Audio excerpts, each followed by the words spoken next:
नमस्कार, जय हिंद, वंदे मातरम, सत श्री अकाल।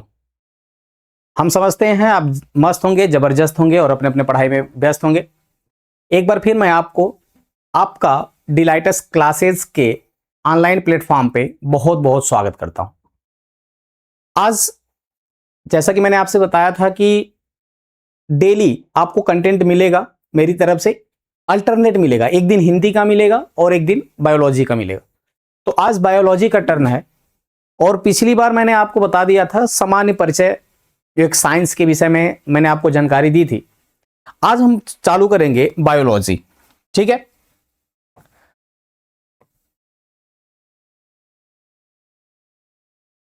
चलिए बात करते हैं बायोलॉजी की।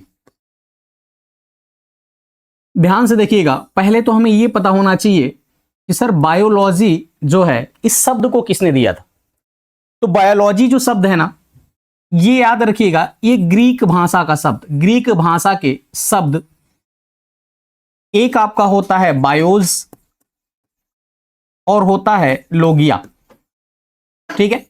बायोलॉजी जो शब्द है ना, ये ग्रीक भाषा के दो शब्दों से मिलकर बना है। एक आपका बायोस और दूसरे का क्या नाम भाई, लोगिया। बायोस का अर्थ होता है जीव या कह सकते हैं जीवन, ठीक है। जबकि लोगिया का अर्थ होता है टू स्टडी, मीन्स हम कह सकते हैं का अध्ययन। क्या कह सकते हैं भाई, का अध्ययन। यानी इस प्रकार हम कह सकते हैं कि जीव का अध्ययन ही क्या कहलाता है, बायोलॉजी कहलाता है, ठीक है। बायोलॉजी का हिंदी रूपांतरण की अगर मैं बात करूं तो होता है जीव विज्ञान। क्या होता है भाई, जीव विज्ञान। मैंने पिछली वीडियो में आपको बताया था कि जीव विज्ञान किसे कहते हैं। ये एक प्रकार की विज्ञान की शाखा है, ठीक है ना। ये साइंस की एक शाखा है जीव विज्ञान। तो मैंने आपसे बताया था कि जीव विज्ञान कहते किसे हैं। एक डिफिनीशन आप अच्छी तरह से जानते हैं कि विज्ञान की वह शाखा जिसके अंतर्गत, विज्ञान की वह शाखा जिसके अंतर्गत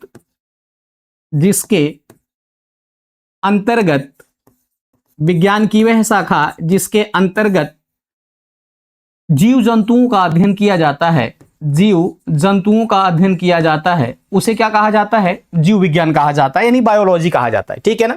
जो बायोलॉजी शब्द है, बायोलॉजी शब्द का हिंदी रूपांतरण क्या होता है भाई, जीव विज्ञान होता है। बायोलॉजी शब्द जो है एक ग्रीक भाषा के दो शब्दों से मिलकर बना है, बायोज और लोगिया। बायोज का शाब्दिक अर्थ होता है जीव या जीवन, जबकि लोगिया का शाब्दिक अर्थ होता है टू स्टडी, यानी कह सकते हैं का अध्ययन। इस प्रकार हम कह सकते हैं कि जीव विज्ञान का अध्ययन क्या कहलाता है भाई, बायोलॉजी। अब प्रश्न ये उठता है कि सर जो बायोलॉजी शब्द है, ठीक है, जो बायोलॉजी शब्द है इसको दिया किसने, ठीक है। अगर मैं बायोलॉजी की बात करता हूं, जो बायोलॉजी शब्द है इसको दो वैज्ञानिकों ने दिया है। एक का नाम है लैमार्क और दूसरे का नाम है ट्रेवेनियस। लैमार्क और ट्रेवेनियस के द्वारा बायोलॉजी शब्द दिया गया है। लैमार्क की अगर मैं बात करूं तो लैमार्क एक फ्रांसीसी वैज्ञानिक है, ठीक है भाई। लैमार्क एक कौन है भाई, फ्रांसीसी वैज्ञानिक है। जबकि ट्रेवेनियस की अगर मैं बात करता हूं, ट्रेवेनियस एक जर्मन के जीव वैज्ञानिक है, ठीक है ना, जर्मन के जीव वैज्ञानिक हैं ट्रेवेनियस। इन्होंने ही बायोलॉजी टर्म दिया था, यानी बायोलॉजी शब्द दिया था।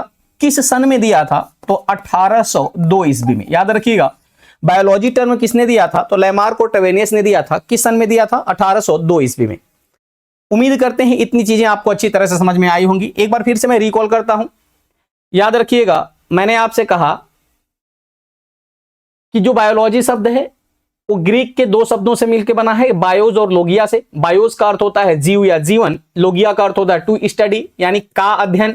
तो जीव विज्ञान का अध्ययन क्या कहलाता है भाई, जीवों का अध्ययन क्या कहलाता है, तो वो कहलाता है बायोलॉजी। अगर मैं इसकी परिभाषा की अगर बात करूं तो विज्ञान की वह शाखा जिसके अंतर्गत जीव जंतुओं का अध्ययन किया जाता है उसे क्या कहा जाता है भाई, उसे बायोलॉजी कहा जाता है। इतनी चीजें आपको अच्छी तरह से समझ में आई होंगी, ठीक है। अगर मैं हाई स्कूल के बायोलॉजी की बात करता हूं, क्लास 10 के बायोलॉजी की अगर मैं बात करता हूं, याद रखिएगा, क्लास 10 के अगर मैं बायोलॉजी की बात करूं तो पहला चैप्टर है जैव प्रक्रम। याद रखिएगा, पहला चैप्टर क्या है भाई, जैव प्रक्रम, ये है, ठीक है। और पहला ही चैप्टर जैव प्रक्रम में पहली ही लाइन जो लिखी गई है उसमें यह लिखा गया है कि जैविक और अजैविक में क्या अंतर है, यानी सजीव और निर्जीव में क्या डिफरेंस है। यदि आपने मेरे पहला वीडियो देखा होगा तो मैंने आपको डिफरेंस बताया था कि सजीव सजीव क्यों है और निर्जीव निर्जीव क्यों है। अच्छा, मैं आपको बता देना चाहता हूं, मैंने आपका कमेंट पढ़ा था और हमने देखा था कुछ लोगों ने पूछा था सर आपका नाम क्या है। मेरा नाम सत्येंद्र कुमार यादव है और डिलाइट्स क्लासेस के ऑनलाइन प्लेटफॉर्म पे मैं एक टीचर हूं जो आपको बायोलॉजी और हिंदी के फिलहाल में क्लासेस ले रहा हूं। बाकी आपकी क्लासेस चली रही हैं, आप देख ही रहे हैं। तो एक रिक्वेस्ट जरूर रहेगा कि आपको अच्छे से अच्छे कंटेंट मिलेंगे। आप एक बार सपोर्ट करिए, चूंकि हमारी संस्था नया है। यदि आप सपोर्ट करते हैं तो हम आपके सामने बहुत बेहतरीन कंटेंट लेके आएंगे। आपके जो आपने हमसे आशा किया उस पर जरूर खरा उतरेंगे, ठीक है।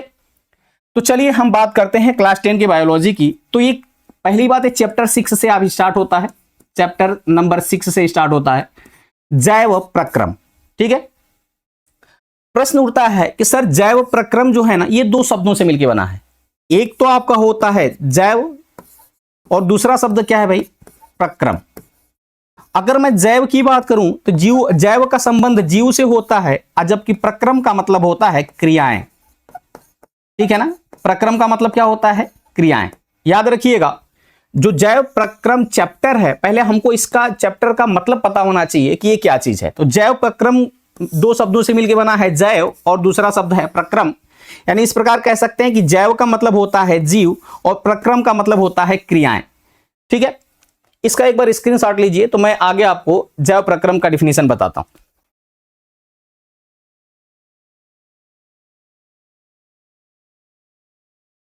ठीक है, चलिए अगर मैं जैव प्रक्रम की बात करूं, जैव प्रक्रम की बात करूं तो याद रखिएगा वे सभी प्रक्रम जो संयुक्त रूप से वे सभी प्रक्रम जो संयुक्त रूप से जीवों, याद रखिएगा, संयुक्त रूप से जीवों के अनुरक्षण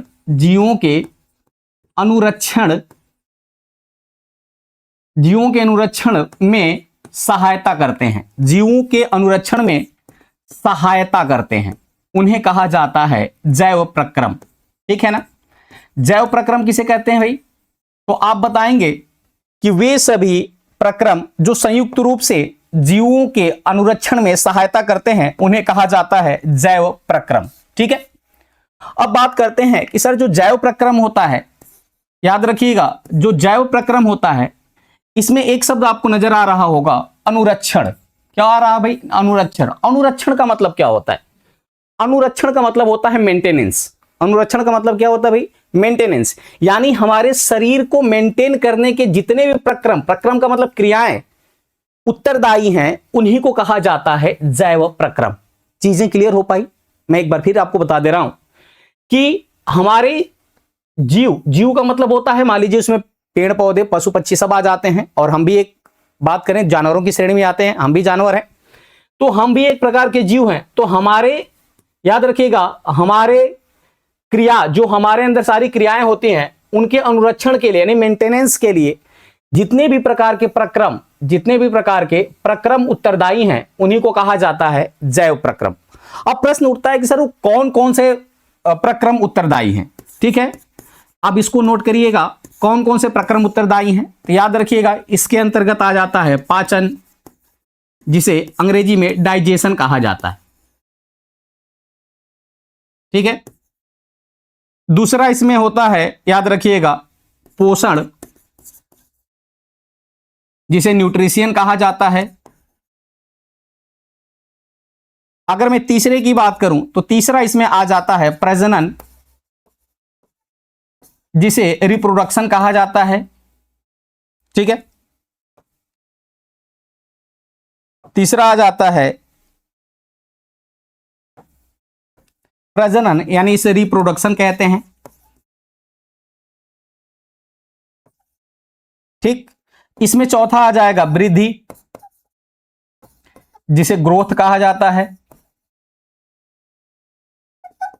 विकास आ जाएगा जिसे डेवलपमेंट कहा जाता है। इसके अलावा उत्सर्जन आ जाएगा। ठीक है, ये जो है ना, ये सारे की सारी जो क्रियाएं हैं ये हमारे शरीर को, यानी ये जो सब के सब प्रक्रम है, क्रियाएं मतलब एक प्रक्रम है जो हमारे शरीर को अनुरक्षण प्रदान करते हैं, यानी मेंटेनेंस करते हैं। ठीक है ना। तो पहला क्या भाई, पाचन। तो आज हम पहला टॉपिक पढ़ेंगे पाचन। समझ में आ रहा है? एक बार फिर मैं आपको बता दूं कि जैव प्रक्रम के अंतर्गत कौन कौन सी चीजें आती हैं जो हमारे शरीर को मेंटेनेंस करती हैं, यानी मेंटेन रखती हैं, यानी हमारे शरीर का रख रखाव करती हैं, यानी देखभाल करती हैं, उसी को अनुरक्षण कहा जाता है। तो कहेंगे सर पाचन करना। पाचन करने का मतलब होता है कि भोजन के बड़े बड़े अणुओं को छोटे छोटे अणुओं में कवर करने की, यानी छोटे छोटे अणुओं में तोड़ने की जो प्रक्रिया होती है उसी को क्या कहा जाता है, पाचन कहा जाता है, डाइजेशन कहा जाता है। तो भाई भोजन तो हमारे लिए आवश्यक है, तभी तो हमारा शरीर या हमारी बॉडी मेंटेन हो पाएगी, स्वस्थ हो पाएगी। इसके अलावा पोषण। पोषण क्या होता है भाई, भोजन को ग्रहण करने की प्रक्रिया, यानी उसमें से पोषक तत्वों को ग्रहण करने की प्रक्रिया पोषण कहलाती है, न्यूट्रिशन कहलाती है। तो ये भी हमारे शरीर के लिए इंपॉर्टेंट है। जब हम भोजन कर रहे हैं अगर उसमें से पोषक तत्व नहीं मिलेंगे तो क्या हमें एनर्जी मिल पाएगी? तो कहेंगे सर एनर्जी नहीं मिल पाएगी। अगर हमें बॉडी को एनर्जी नहीं मिलेगी तो हम सर्वाइव ही नहीं कर पाएंगे। इतनी चीजें समझ में आ रही है? तो इसके लिए ये भी हमारे लिए महत्वपूर्ण है, ये भी प्रक्रम महत्वपूर्ण है। इसके अलावा प्रजनन की बात करें तो प्रजनन जो होता है एक मनुष्य का एक कह सकते हैं कि अपने जैसे संतान उत्पन्न करने का गुण होता है, बिना इसके अलावा चल ही नहीं पाएगा। इसके बाद वृद्धि की बात करते हैं, विकास और उत्सर्जन की बात करते हैं, जो मल्ल पदार्थों को बाहर करने की प्रक्रिया होती है उत्सर्जन। ये सारी की सारी जो क्रियाएं हैं ना, ये हमारे बॉडी के अनुरक्षण के लिए महत्वपूर्ण है, यानी हमारे बॉडी के मेंटेनेंस के लिए महत्वपूर्ण है, हमारे बॉडी के रख रखाव के लिए महत्वपूर्ण है। इसलिए इन प्रक्रम को क्या कहा जाता है भाई, जैव प्रक्रम कहा जाता है। ये चीजें मैं आपको अच्छी तरह से समझा चुका हूं। समझ में आया? एक बार आप स्क्रीनशॉट लीजिएगा, फिर मैं आगे बढ़ता हूं। पहला टॉपिक आज मैं पढ़ाने वाला हूं डाइजेशन। उम्मीद करते हैं आप स्क्रीनशॉट ले लिए होंगे। चलिए, अगर मैं बात करता हूं डाइजेशन की,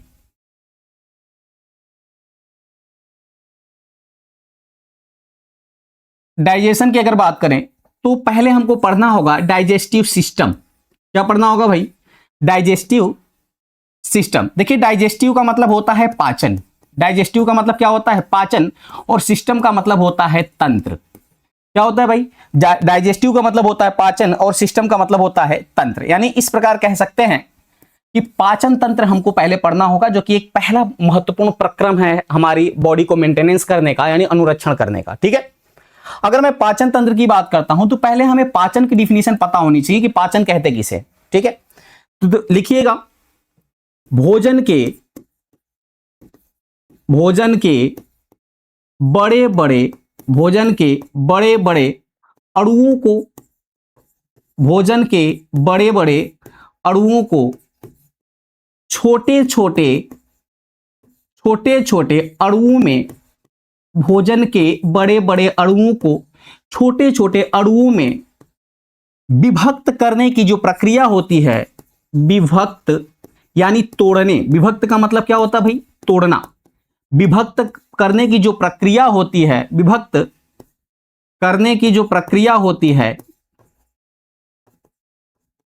इसी को पाचन कहा जाता है। प्रक्रिया को ही क्या कहा जाता है भाई? पाचन कहा जाता है। इतनी चीजें समझ में आई? पाचन कहा जाता है।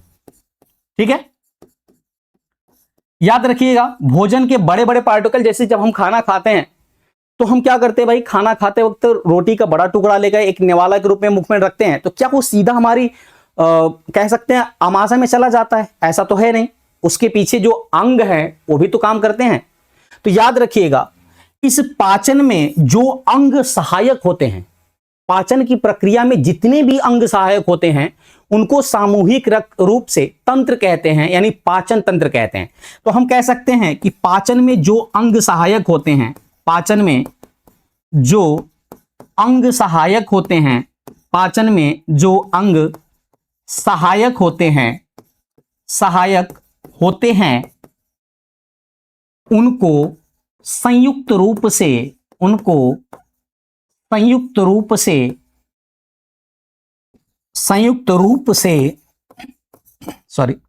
पाचन तंत्र कहा जाता है। पाचन तंत्र कहा जाता है। समझ में आया? मैंने क्या बताया भाई, पाचन क्या होता है? तो पाचन जो होता है भोजन के बड़े बड़े पार्टिकल को छोटे छोटे पार्टिकल में तोड़ने की जो प्रक्रिया होती है उसी को क्या कहते हैं? पाचन कहते हैं। लेकिन इस पाचन में जितने भी अंग सहायक होते हैं उनके संयुक्त रूप को क्या कहा जाता है? पाचन तंत्र कहा जाता है। समझ में आया?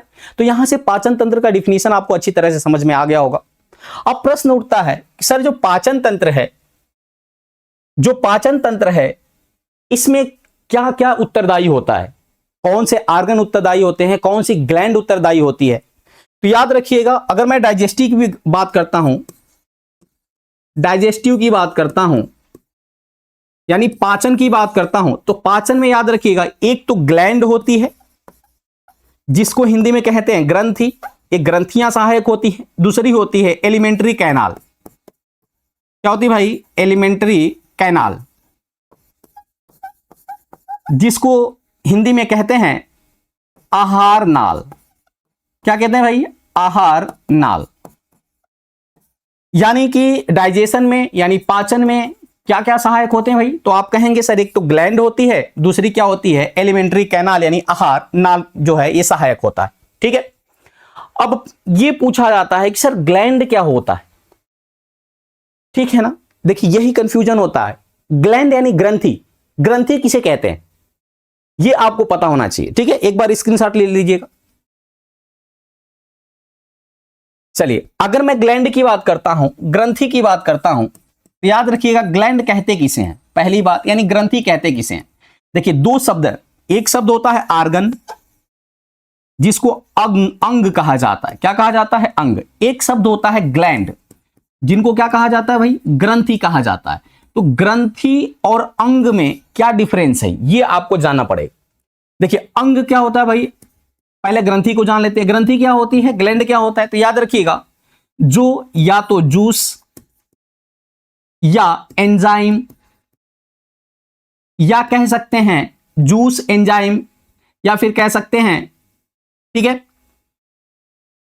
या तो जूस या तो एंजाइम या तो हार्मोन, जूस एंजाइम या तो हार्मोन का जो स्राव करते हैं। याद रखिएगा हार्मोन का जो करते हैं भाई, स्राव करते हैं, उन्हीं को क्या कहा जाता है? ग्रंथि कहा जाता है। ठीक है, जो जूस एंजाइम या हार्मोन का स्राव करते हैं उन्हीं को क्या कहा जाता है भाई? ग्रंथि कहा जाता है। याद रखिएगा, या तो किसका स्राव करेंगे भाई? जूस का, या तो किसका स्राव करेंगे भाई? हार्मोन का। ठीक है, या तो किसका स्राव करेंगे भाई? याद रखिएगा, या तो एंजाइम का। ठीक है, अब जो एंजाइम होता है ना, एंजाइम किसके काम में आता है? तो याद रखिएगा जो एंजाइम होता है, सॉरी, ठीक है, जो एंजाइम होता है ना ये पाचन में सहायक होता है। किसमें सहायक होता है भाई? पाचन में। यानी कहने का मतलब है कि ये ही जो एंजाइम है ना ये बड़े बड़े पार्टिकल को छोटे छोटे पार्टिकल में तोड़ने का काम कौन करता है? तो ये एंजाइम करता है। ठीक है, अब देखिए इसका अर्थ भी आप ऐसे लिख सकते हैं, जूस, ठीक है, हार्मोन और एंजाइम। इसको चूंकि बायोलॉजी में कुछ ऐसे टर्म होते हैं ना जो पूरे हिंदी में नहीं लिखे जाते, हूबहू आपको इंग्लिश में ही पूछ लिए जाते हैं। ठीक है, तो आप यहां से देख सकते हैं कि ग्लैंड किसे कहेंगे सर? ग्रंथि किसे कहेंगे? तो ग्रंथि वे होती हैं या तो जूस का स्राव करती होंगी, या तो एंजाइम का स्राव करती होंगी, या तो हार्मोन का स्राव करती होंगी। उसे क्या कहा जाता है? ग्लैंड कहा जाता है। ठीक है, अब हम बात कर लेते हैं कि ग्लैंड कितने प्रकार की होती है। ठीक है, अब हम बात करते हैं कि ग्लैंड कितने प्रकार की होती है। देखिए अगर मैं ग्लैंड की बात करता हूं तो याद रखिएगा ग्लैंड जो होती है वो दो प्रकार की होती है। ग्लैंड कितने प्रकार की होती है? दो प्रकार की होती है। एक होती है इंडोक्राइन ग्लैंड, इंडोक्राइन ग्लैंड, ठीक है, जिसको हिंदी में कहते हैं अंतःस्रावी ग्रंथि। क्या कहते हैं भाई? अंतःस्रावी ग्रंथि। देखिए हाई स्कूल में कई बार पूछा जाता है कि अंतःस्रावी और बहिःस्रावी ग्रंथि में क्या अंतर है। ठीक है ना, तो एक होती है इंडोक्राइन ग्लैंड, एक होती है एक्सोक्राइन ग्लैंड। ठीक है, एक होती है इंडोक्राइन ग्लैंड और दूसरी क्या होती है भाई? Exocrine gland. तो इंडोक्राइन ग्लैंड को कहा जाता है अंतःस्रावी ग्रंथि और एक्सोक्राइन ग्लैंड को कहा जाता है बहिःस्रावी ग्रंथि। ठीक है, बहिःस्रावी ग्रंथि कहा जाता है। समझ में आया? एक्सोक्राइन ग्लैंड को क्या कहेंगे, वही स्रावी ग्रंथि, जबकि इंडोक्राइन ग्लैंड को कहा जाता है अंतःस्रावी ग्रंथि। अब प्रश्न उठता है कि सर इंडोक्राइन ग्लैंड किसे कहा जाता है, ठीक है ना, यानी कि अंतःस्रावी ग्रंथि हम किसे कहते हैं। तो याद रखिएगा, वे ग्रंथियां जो केवल हार्मोन का स्राव करती हैं, वे ग्रंथियां जो केवल किसका स्राव करती हैं भाई, हार्मोन का स्राव करती हैं, उनको कहा जाता है इंडोक्राइन ग्लैंड यानी अंतःस्रावी ग्रंथि। ये समझ में आया आपको। जो ग्रंथियां हार्मोन, याद रखिएगा हार्मोन के अलावा क्या बचा भाई, तो कहेंगे सर एंजाइम बच गया, ठीक है, एंजाइम या फिर कह सकते हैं जूस। जो ग्रंथियां एंजाइम और जूस का स्राव करती हैं उनको कहा जाता है बहिस्रावी ग्रंथि। एक नंबर में प्रश्न अगर पूछा जाएगा कि अंतःस्रावी ग्रंथि और बहिस्रावी ग्रंथि में क्या अंतर है, तो आप बताएंगे कि जो अंतःस्रावी ग्रंथि होती है यानी इंडोक्राइन जो ग्लैंड होती है वो किसका स्राव करती है भाई, तो हार्मोन का स्राव करती है। जबकि एक्सोक्राइन ग्लैंड यानी जो बहिस्रावी ग्रंथि है वो किसका स्राव करती है, तो कहेंगे या तो जूस का स्राव करती है या तो एंजाइम का स्राव करती है, उसे कहा जाता है बहिस्रावी ग्रंथि। ठीक है, इतनी चीजें समझ में आ गई। ग्रंथि क्या होती है भाई, तो मैंने आपको बताया ग्रंथि वो होती है जो या तो जूस या तो हार्मोन या तो एंजाइम का स्राव करेंगे, वो ग्लैंड कहलाएंगे। ग्लैंड कितने प्रकार की, तो मैंने बताया ग्लैंड दो प्रकार की होती हैं, इंडोक्राइन ग्लैंड और एक्सोक्राइन ग्लैंड। अब मैं आगे बढ़ता हूं। अगर आपसे प्रश्न पूछ लिया जाए, ठीक है, अगर आपसे प्रश्न पूछ लिया जाए कि सबसे बड़ी मानव शरीर की ग्रंथि कौन सी है, सबसे बड़ी मानव शरीर की ग्रंथि कौन सी है, मानव शरीर की कह सकते हैं, मानव शरीर की सबसे बड़ी ग्रंथि कौन सी है, ठीक है ना। अगर मानव शरीर की सबसे बड़ी ग्रंथि की बात करूं तो वो है लीवर। याद रखिएगा भाई क्या है, लीवर, यानी इसको हिंदी में कहा जाता है यकृत। एक नंबर का प्रश्न यहां से भी पूछा जाता है, मानव शरीर की सबसे बड़ी ग्रंथि कौन सी होती है, तो वो होती है लीवर, यानी यकृत जो होती है ये मानव शरीर की सबसे बड़ी ग्रंथि होती है। ठीक है, उम्मीद करते हैं इतनी चीजें आपको समझ में आई होंगी। ग्लैंड के बारे में आपको अच्छी तरह से समझ में आया होगा। ग्लैंड क्या होता है भाई, तो जो जूस, एंजाइम और हार्मोन का स्राव करते हैं उनको ग्रंथि कहा जाता है।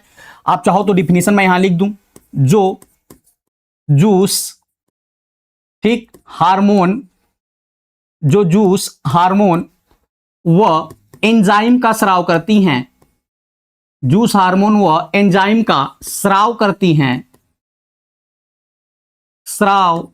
हैं, उन्हीं को क्या कहा जाता है भाई, उन्हीं को ग्लैंड कहा जाता है, यानी ग्रंथि कहा जाता है। ठीक है, अंतःस्रावी ग्रंथि किसे कहेंगे भाई, तो जो केवल हार्मोन का स्राव करती हैं, जो केवल किसका स्राव करती हैं भाई, हार्मोन का स्राव करती हैं, हार्मोन का स्राव करती हैं, उन्हें क्या कहा जाता है, उन्हें कहा जाता है अंतःस्रावी ग्रंथि। और जो ग्रंथियां कह सकते हैं, जो ग्रंथियां एंजाइम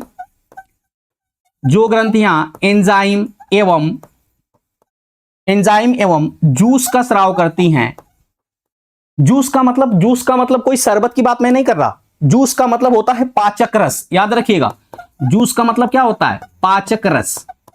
ठीक है ना, यानी वे ग्रंथियां जो एंजाइम एवं जूस यानी पाचक रस का स्राव करती हैं, पाचक रस का स्राव करती हैं, उन्हें क्या कहा जाता है भाई, उनको कहा जाता है बहिस्रावी ग्रंथि। इतनी चीजें समझ में आपको आ गई होंगी। ठीक है, एक बार आप इस स्क्रीनशॉट लीजिएगा। आपसे प्रश्न अगर पूछ लिया जाएगा कि सबसे बड़ी मानव शरीर की ग्रंथि कौन सी है, तो क्या बताएंगे, लीवर यानी यकृत है। ठीक है, एक बार स्क्रीनशॉट लीजिएगा। चलिए, उम्मीद करते हैं कि आप स्क्रीनशॉट ले लिए होंगे। चलिए सेशन को आगे बढ़ाते हैं। अभी तो मैंने बताया कि सर ग्लैंड, ठीक है ना, ग्रंथि व आर्गन में क्या डिफरेंस है। ठीक है, देखिए ग्लैंड जो होता है ना, मैंने बताया ग्लैंड जो है किसी ना किसी चीज का ये स्राव करती है, और जो आर्गन होता है ना कुछ किसी चीज का स्राव नहीं करता। अगर सबसे बड़ी ग्लैंड पूछ ले, largest gland in human body, तो आप क्या बताएंगे भाई, liver. Largest gland in human body पूछ लेगा तो क्या बताएंगे, लीवर बताएंगे। लेकिन अगर आपसे लार्जेस्ट आर्गन पूछ ले, क्या पूछ ले भाई, largest organ in human body, largest organ in human body, largest organ in human body, यानी कह सकते हैं कि मानव शरीर का सबसे बड़ा अंग, मानव शरीर का सबसे बड़ा अंग क्या होता है भाई, मानव शरीर का सबसे बड़ा अंग क्या होता है, तब बताएंगे सर स्किन होता है। क्या होता है? स्किन, जिसको हिंदी में कहा जाता है त्वचा। क्या कहा जाता है भाई? त्वचा कहा जाता है। उम्मीद करते हैं इतना आप अच्छी तरह से समझ पाए होंगे। ग्रंथि और आर्गन में आपको अंतर समझ में आएगा। अगर आपसे पूछ ले कि मानव शरीर की सबसे बड़ी ग्रंथि, तो लीवर बताएंगे यानी यकृत बताएंगे। लेकिन जब अगर आपसे प्रश्न पूछ लिया जाए कि मानव शरीर की सबसे बड़ा अंग कौन सा है, तब आप वहां जवाब देंगे त्वचा, यानी स्किन जो है मानव शरीर का सबसे बड़ा अंग है। उम्मीद करते हैं फ्रेंड्स इतनी चीजें आपको अच्छी तरह से समझ में आई होंगी। ठीक है, अब चूंकि मैंने आपसे बताया था कि पाचन किसे कहते हैं, तो मैंने पिछले पेज पे बता चुका हूं कि भोजन के बड़े बड़े अणुओं को छोटे छोटे पार्टिकल में चेंज करने का जो प्रोसेस होता है उसी को पाचन कहा जाता है। और उसमें जो अंग सहायक होते हैं उनको सामूहिक रूप से यानी संयुक्त रूप से तंत्र कहा जाता है। यानी इस तरह कह सकते हैं कि पाचन तंत्र का डिफिनीशन भी मैंने आपको बताया। अब प्रश्न ये उठता है कि सर पाचन में कौन कौन से ग्रंथि और कौन कौन से अंग सहायक होते हैं। ठीक है, तो चलिए मैं उसका नाम लिख देता हूं। ग्रंथि की अगर मैं बात करूं कि पाचन में कौन कौन सी ग्रंथि सहायक होती है, तो याद रखिएगा पाचन के अंतर्गत पहली ग्रंथि आपको पढ़ना है लीवर, यानी कि यकृत जो है ये पाचन में सहायक होती है। ये उसके बाद पैंक्रियाज, पैंक्रियाज जिसको कहा जाता है, याद रखिएगा इसको कहा जाता है अग्नाशय। क्या कहा जाता है भाई? अग्नाशय। और एक होता है आपका गैस्ट्रिक ग्लैंड, ठीक है ना, गैस्ट्रिक ग्लैंड, इसको कहेंगे अमाशयी ग्रंथि, अमाशयी ग्रंथि। ठीक है, देखिए अग्नाशय और अमाशय में अंतर है। ठीक है, एक आपकी आ जाती है सलाइवरी ग्लैंड। क्या आती है भाई? सलाइवरी ग्लैंड, जिसे कहा जाता है लारीय ग्रंथि। क्या कहते हैं भाई? लारीय ग्रंथि। समझ में आया? मैंने क्या बताया भाई कि आपके पाचन में कौन कौन सी ग्लैंड सहायक होती हैं। तो एक तो आपकी आ जाएगी लीवर, जिसको क्या कहा जाता है? यकृत कहा जाता है। दूसरी हो जाएगी पैंक्रियाज, जिसे क्या कहा जाता है? अग्नाशय कहा जाता है। और एक होता है गैस्ट्रिक ग्लैंड, जिसे अमाशयी ग्रंथि कहा जाता है। और एक होता है सलाइवरी ग्लैंड यानी लारीय ग्रंथि कहा जाता है। अब मैं अगर इन ग्रंथियों की बात करूं तो याद रखिएगा ये लोग किस में सहायक होते हैं भाई? पाचन में सहायक होते हैं। देखिए मैंने ये दो टर्म लिखा है, एक ठो लिखा है अग्नाशय और दूसरा लिखा है अमाशय। ठीक है, एक क्या लिखा है भाई? अग्नाशय और एक लिखा है अमाशय। देखिए अग्नाशय का मतलब क्या होता है? पैंक्रियाज। और अग्नाशय को याद रखिएगा, पैंक्रियाज को मिक्स्ड ग्लैंड के नाम से जाना जाता है। मिक्स्ड ग्लैंड किस नाम से जाना जाता है? मिक्स्ड ग्लैंड यानी मिश्रित ग्रंथि के नाम से जाना जाता है। अब मैंने आपको बता दिया है, याद रखिएगा कि जो ग्लैंड हार्मोन का स्राव करती हैं उनको तो अंतःस्रावी ग्रंथि कहेंगे, और जो ग्लैंड जूस और एंजाइम का स्राव करती हैं उनको तो एक्सोक्राइन ग्लैंड कहते हैं। अब मिश्रित का हुआ, यानी कि जो ग्रंथियां हार्मोन, जूस और एंजाइम तीनों का स्राव करती हैं उनको क्या कहा जाता है? उनको मिश्रित ग्रंथि कहा जाता है, यानी मिक्स्ड ग्लैंड कहा जाता है। तो प्रश्न कई बार एग्जामों में पूछा गया है, वन लाइनर के फॉर्मेट में या फिर एमसीक्यूज के फॉर्मेट में पूछा गया है। प्रश्न सीधा सीधा पूछ लिया जाता है कि वह कौन सी ग्रंथि है जिनको मिश्रित ग्रंथि कहा जाता है। तो आप क्या बताएंगे भाई? अग्नाशय जो है वो मिश्रित ग्रंथि होती है, जो जूस, हार्मोन और एंजाइम तीनों का स्राव करती है। ठीक है, गैस्ट्रिक ग्लैंड जो होता है इसे अमाशयी ग्रंथि कहते हैं। अमाशयी का मतलब होता है पेट, उदर। क्या होता है भाई? अमाशय का मतलब होता है पेट या उदर, उसी को कहते हैं गैस्ट्रिक ग्लैंड। यानी हमारे पेट के अंदर जो ग्रंथि पाई जाती है उसको कहा जाता है क्या भाई? गैस्ट्रिक ग्लैंड, जो कि पाचन में सहायक होती है। और एक होता है सलाइवरी ग्लैंड, जिससे लार का स्राव होता है, उसको कहा जाता है लारीय ग्रंथि। ठीक है, कई बार एग्जामों में प्रश्न पूछा गया है कि वह कौन सा एंजाइम है जो भोजन को पचाता है या मुख में भोजन का पाचन करता है, तो वो है टाइलिन। क्या है भाई? टाइलिन जो है ये लार में, इसका स्राव किससे होता है? लार से होता है, जो भोजन को मुख में पचाने का काम करता है। उम्मीद करते हैं इतनी चीजें आपको अच्छी तरह से समझ में आई होंगी। यानी हमको एक एक करके पढ़ना होगा। एक लीवर पढ़ना होगा, दूसरा पैंक्रियाज पढ़ना होगा, तीसरा गैस्ट्रिक ग्लैंड और चौथा पढ़ना होगा सलाइवरी ग्लैंड यानी लारी ग्रंथि। ठीक है, इसके अलावा कौन कौन से आर्गन सहायक, ये तो ग्रंथि की मैं अभी मैंने बात किया है, ग्रंथि की जो ग्लैंड सहायक थी पाचन में उसकी बात किया हूं। उसके अलावा कौन कौन से आर्गन यानी कौन कौन से आर्गन सहायक होते हैं पाचन में, मैं उनकी भी बात करने वाला हूं। आप लोग स्क्रीनशॉट ले लीजिए। चलिए उम्मीद करते हैं आप स्क्रीनशॉट ले लिए होंगे। अगर मैं आर्गन की बात करूं, ठीक है, डाइजेशन में कौन कौन से आर्गन सहायक होते हैं, तो पहली बात मैंने कहा था कि एक ग्लैंड होता है, दूसरा एलिमेंट्री कैनाल होता है। तो इसमें पहला चीज आता है, याद रखिएगा, माउथ। क्या आता है भाई? माउथ। ठीक है, माउथ जिसको कहा जाता है मुख। देखिए, मुख के बाद आता है फूड पाइप।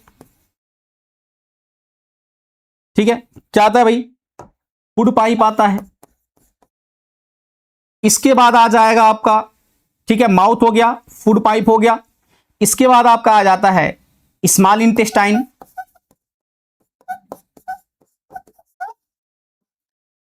जिसको हिंदी में कहते हैं छोटी आंत, या इसी को क्षुद्रांत भी कहा जाता है, छोटी आंत। ठीक है, जो कि भोजन के पाचन में सहायक होती है। एक होता है लार्ज इंटेस्टाइन, जिसको कहते हैं बड़ी आंत। क्या कहते हैं भाई? बड़ी आंत कहते हैं।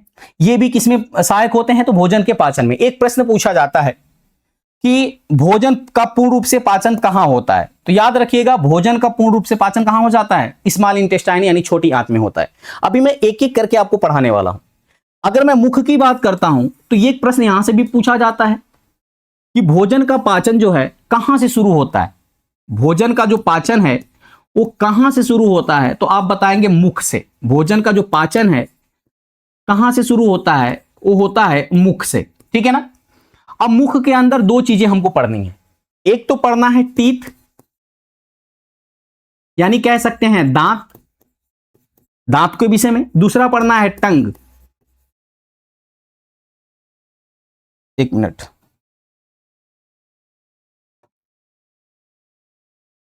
क्या पढ़ना भाई? टंग, यानी जीभ के विषय में पढ़ना है। ठीक है, एक एक करके हम पढ़ेंगे आगे चल करके। तो आज के सेशन में मैंने आपको इतना बताया, चूंकि वीडियो बड़ा लंबा हो जाएगा इसलिए मैंने आपको इतनी चीजें समझाई है। अगर लगेगा कि नहीं ये जो मेहनत आपके लिए किया जा रहा है ये आपके एग्जाम के पॉइंट ऑफ व्यू से महत्वपूर्ण है, तो एक लाइक जरूर कर दीजिएगा दोस्त, क्योंकि आपके एक लाइक से हमें मोटिवेशन मिलेगा और ऐसे ही मजेदार कंटेंट लेकर हमेशा आपके सामने उपस्थित रहेंगे। और अपना फीडबैक जरूर दीजिएगा कि आपको ये वीडियो कैसा लगा, समझाने का तरीका आपको कैसा लगा, पढ़ाने का तरीका कैसा लगा। आप जैसा फीडबैक देंगे हम अपने आप के अंदर सुधार करने की कोशिश करेंगे और बढ़िया से बढ़िया कंटेंट देने की कोशिश करेंगे। बस आपसे एक अनुरोध है कि आप हमें सपोर्ट करिएगा, क्योंकि हमारी संस्था नई है। सारे क्लासेज आपको एक से बढ़ के एक मिलने वाले हैं। ठीक है, तो ये इसकी शुरुआत कल हम क्या पढ़ेंगे पहले मैं आपको बता दूं। कल हम शुरू करने वाले हैं मुख को पढ़ेंगे। भाई पहले हम एलिमेंट्री कैनाल की बात करते हैं तो उसमें हम पहले मुख पढ़ेंगे, और मुख में पहले पढ़ने वाले हैं टीथ को, यानी दांत के विषय में पढ़ने वाले हैं। ठीक है ना, एक एक करके पढ़ेंगे। पहले टीथ को पढ़ेंगे, फिर टंग को पढ़ेंगे। जीभ पे बड्स होती हैं, कलियां पाई जाती हैं। आपने देखा होगा कि कभी ऐसा घर में कोई ऐसी चीजें बन जाती हैं जो उसका स्वाद है आपको नहीं पता चलता है। अगर कोई व्यक्ति आपसे पूछ लेता है कि अरे कैसा लग रहा है, तो आप कहते हैं पता नहीं समझ में आ रहा कैसा स्वाद लग रहा है। इसका मतलब समझते हैं क्या हुआ? इसका मतलब जो हमारे जीभ पे बड्स होती हैं वो हम इस स्वाद को पहचान ही नहीं पाती। जब स्वाद को नहीं पहचान पाती तो हम क्या करते हैं भाई? हम कहते हैं कि हमें समझे में नहीं आया कैसा लग रहा है, इसका स्वाद नहीं बता पाते हम। ठीक है ना, तो हम जीभ के बारे में पढ़ने वाले हैं। इसके अलावा हम फूड पाइप के विषय में पढ़ने वाले हैं। उसके बाद स्मॉल इंटेस्टाइन को पढ़ेंगे, छोटी आंत के विषय में पढ़ेंगे। फिर उसके बाद लार्ज इंटेस्टाइन को पढ़ेंगे, और जब यहां जाएंगे लार्ज इंटेस्टाइन में साथ ही साथ ग्लैंड को भी पढ़ने वाले हैं। ठीक है ना, जब लार्ज इंटेस्टाइन के पास जाएंगे, बड़ी आंत के पास जाएंगे, यहीं से आपका पाचन तंत्र खत्म हो जाएगा, यानी पाचन वाला सेक्शन खत्म हो जाएगा, जो कि जैव प्रक्रम का सबसे महत्वपूर्ण हिस्सा है। ठीक है, तो उम्मीद करते हैं फ्रेंड्स आपको अच्छी तरह समझ में आया होगा। तो चलिए मिलते हैं अगले मजेदार टॉपिक के साथ अगली वीडियो में। तब तक के लिए बहुत बहुत धन्यवाद। Thanks for watching.